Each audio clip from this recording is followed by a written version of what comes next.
Jim, you've been a leading trainer and advocate for service learning in schools and community-based organizations in the U.S. and now internationally for many years. Not many academics can actually reach the heart of practitioners in such a deep way, the way you do. What are your perspectives on the relationship between research and practice? And in particular, can you comment on your doctoral dissertation and what you learned about the greatest challenges to doing service learning effectively? Sure. For me, anybody that cares about practice cares about research. When for the Service Learning Providers Network, we did a survey about people's needs and interests, having research was really critical. I think besides having research, we all need to be researchers.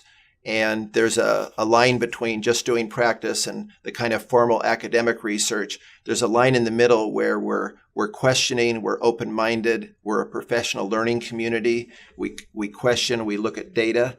And I think that's where education has gone in many ways. I know for myself, my biggest opportunity was I had a grant from the Kellogg Foundation through the National Youth Leadership Council to look at 7 generator schools, K-8 schools, for 3 years. And I was supposed to look at service learning implementation. And the beauty of research and how it can inform practice was that given that that opportunity, I could really look beyond the obvious things. Clearly, logistics are an issue. Clearly, state standards are an issue. There are a lot of things we can easily talk about and try to massage and do the best we can.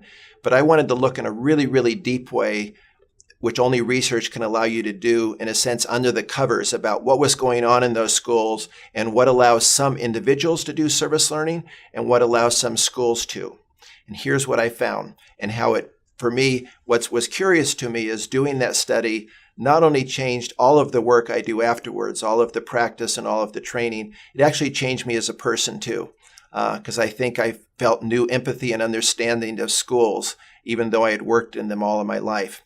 So the 2 pieces I looked at was, number one is what differentiates somebody who uses service learning versus somebody who doesn't. And I used both quantitative and qualitative data in that. And a lot of the predictors you could easily look at, like age and experience, and gender, really made no difference in who did it. But I was blessed to have some very good survey instruments about teachers' beliefs about 4 things. One was their beliefs about how children learn, their beliefs about proper teacher-student relationships, their beliefs about learning outside of the school and the value of that. And the last one is beliefs about students' ability to control their own metacognition, their own thinking about thinking in their education. And very powerfully, what happened is there was a split between the beliefs of what teachers using service learning and those that didn't. And what was curious to me is I came up with this question based on my data is, do you think the classrooms of service learning teachers are different even when they're not doing service learning? And people get that at some level. And because it's driven by a whole different set of beliefs and assumptions about everything to do with that classroom. And it was true that they did more cooperative learning. They did more independent studies in this. And in my interviews, what I found, and this is very potent, I'm going to be presenting this Saturday morning on professional development, but it's very potent. The finding is I divided people into different groups, and there were those who are the natural champions. They're the people in a professional development who, when you find them, they say, I've been wanting to teach this way my entire life, and now I know how to do it. And so that's the natural service learning champions. There are other people at the other end of the spectrum who in no way, shape, or form will ever have any interest in doing this and therefore probably shouldn't do this. But what was most fascinating for me in this area of beliefs and assumptions is that there were 2 groups. There were people who did service learning who still felt conflicted about it. And there were people who didn't do service learning who felt guilty about it. In fact, is it the DSM-4, the psychological disorders? I wanted to put a new thing called service learning guilt in there. But I'll leave you with one story on this. And there was a teacher, we'll call her Susan. But Susan was a teacher who taught 7th grade English. And she had the students going out on Meals on Wheels routes in the rural South. And they'd go to low-income seniors, often in trailers. But it was not only Meals on Wheels, it was essays on wheels and letters on wheels and poems on wheels, and a very vibrant program. And she told me that these students, before you'd have to twist their arm to write half a page, and now they were just writing volumes. And she was having to do peer writing because there was such a demand to write and produce, and they had such good relationships and close relationships with these people they'd visit.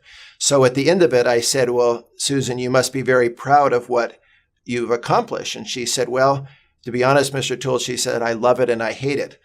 When I used to just mark up their papers with red ink and hand them back to them, I kind of understood what my role was. And she says, in service learning, they're learning a lot, but I'm not sure what I'm doing or what my role is.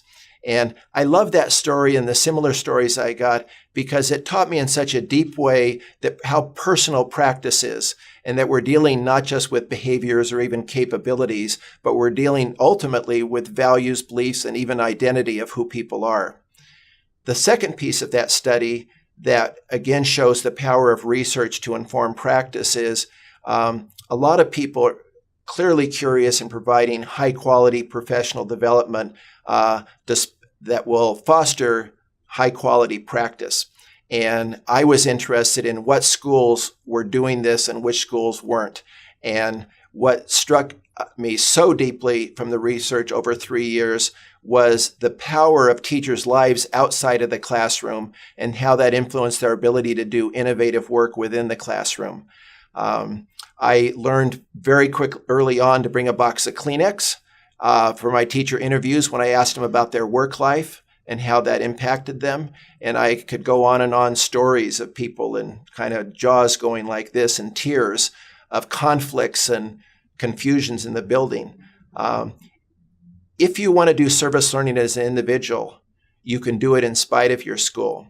But if you want service learning to spread, what I could see is it has to go through the heart of the relationships within those buildings. And every school and every district is either rich or poor to some degree in the kinds of relationships they form with each other.